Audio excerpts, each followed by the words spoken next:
अलीगढ़ में कल्याण सिंह की चतुर्थ पुण्यतिथि को तृतीय हिंदू गौरव दिवस के रूप में मनाया गया।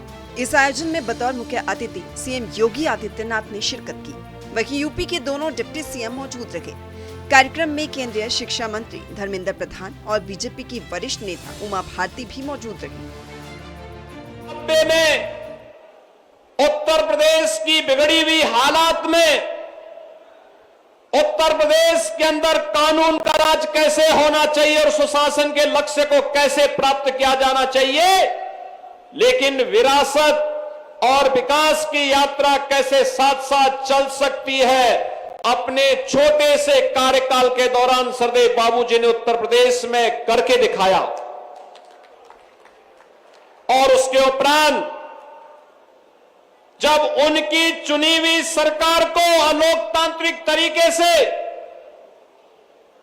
कांग्रेस ने भंग करने का काम किया था, बर्खास्त करने का काम किया था, राम जन्मभूमि के लिए उन्होंने क्षण भर की भी देरी नहीं की और अपने पद को छोड़ करके उन्होंने इस बारे में कहा था कि हां, अयोध्या में विवादित ढांचा के गिरने की जिम्मेदारी मैं ले रहा हूं अपने ऊपर, किसी राम भक्त का कोई बाल बांका नहीं होना चाहिए। जब श्रेय लेने की होड़ हो और जब मामला बिगड़ता है तो दूसरों के ऊपर डालने की एक स्थिति देखने को मिलती हो, उन स्थितियों में बाबूजी ने उस समय सारी जिम्मेदारी अपने ऊपर लेकर के गुलामी के ढांचे को, उसकी जो गति होनी थी उसको दुर्गति तक पहुंचा करके श्री राम जन्मभूमि में भव्य मंदिर निर्माण का मार्ग प्रशस्त किया है। आज बहनों और भाइयों, उत्तर प्रदेश में पिछले 8-8.5 वर्ष के अंदर विकास के लिए, सुशासन के लिए, समृद्धि के लिए, सुरक्षा के लिए आदरणीय प्रधानमंत्री मोदी जी के नेतृत्व में, उनके मार्गदर्शन में जो कुछ भी हम कर पाए हैं उसकी आधारशिला सरदेव बाबूजी के द्वारा दी गई 1990-91 की और 1996, 97, 98 में उनके द्वारा जो सरकार बना करके जो न्यूज की आधारशिला रखी गई थी, उसी आधारशिला पर आज डबल इंजन की सरकार कार्य करते हुए उन आदर्शों को अंगीकार करते हुए आगे बढ़ाने का कार्य कर रही है। कार्यक्रम में नेताओं ने कल्याण सिंह को श्रद्धांजलि अर्पित करते हुए उनके राजनीतिक और सामाजिक योगदान को याद किया। सीएम योगी ने कहा कि कल्याण सिंह ने हमेशा से ही राष्ट्र और समाज को प्राथमिकता दी और बीजेपी के संगठन को मजबूत आधार दिया। होती थी, लेकिन उसका मूर्त रूप आज देखने को मिल रहा है।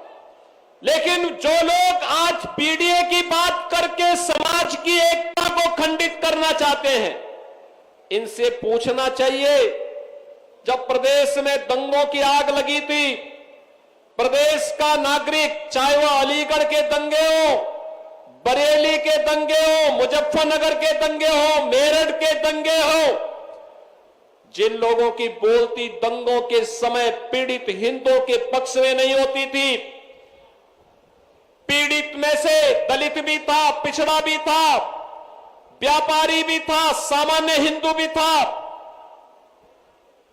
अकेले भारतीय जनता पार्टी उनके पक्ष में खड़ी होती थी। तब भी भारतीय जनता पार्टी खड़ी होती थी। पिछले 8.5 वर्ष में प्रदेश दंगा मुक्त हुआ है, गुंडागिर्दी और माफियागिरी से मुक्त हुआ है, लेकिन आज फिर से इस एकता को खंडित करने के लिए जो बातें परिवार डेवलपमेंट अथॉरिटी के द्वारा फिर से प्रारंभ किया गया है, ये परिवार डेवलपमेंट अथॉरिटी जो सबका साथ की तो बात करता है, लेकिन परिवार के विकास की बात करता है। और इन्होंने 4 बार प्रदेश में समाजवादी पार्टी की सरकार आने पर यही करके दिखाया भी। मुझे कल्याण सिंह की तरफ राष्ट्रवाद के लिए अपना गद्दी छोड़ी थी, ऐसा नहीं था। भ्रष्टाचार के आरोप में उनको जेल जाना पड़ा, लेकिन गद्दी नहीं छोड़े। मित्रों, आज सही श्रद्धांजलि कल्याण सिंह जी को यही होगा जिन मूल्यों को लेकर लंबी समय लड़ाई किए थे, जो सुराज के लिए उन्होंने लड़ाई किए थे। आज वो आदर्श उत्तर प्रदेश में हो योगी जी के नेतृत्व में या मोदी जी के नेतृत्व में दिल्ली में हो, उस आदर्श को आज हम पूरा कर रहे हैं। यही कल्याण सिंह जी के लिए सही श्रद्धांजलि होगा। अंत में और एक बात कहूं, कल्याण सिंह जी पिछड़ों की नेतृत्व की हिमायतकार रहे, वंचितों के नेतृत्व की वो अगुवाई करते थे, स्वयं वो अपने काम लोगों के लिए प्रेरणा थे। आज मोदी जी उस आदर्श को आगे बढ़ाते हुए अभी आने वाले 9 तारीख को देश के उपराष्ट्रपति की चुनाव होगा। देश के एक पिछड़े वर्ग के व्यक्ति, तमिलनाडु के व्यक्ति माननीय श्री सीपी राधाकृष्णन, जो पिछड़े जाति से आते हैं, उनको देश के सर्वोच्च स्थान पर उपराष्ट्रपति में बैठाने के लिए निर्णय किया है। अलीगढ़ में आयोजित इस कार्यक्रम ने न सिर्फ कल्याण सिंह के योगदान को याद किया, बल्कि हिंदू गौरव दिवस के जरिए समाज को एकजुट करने का संदेश भी दिया।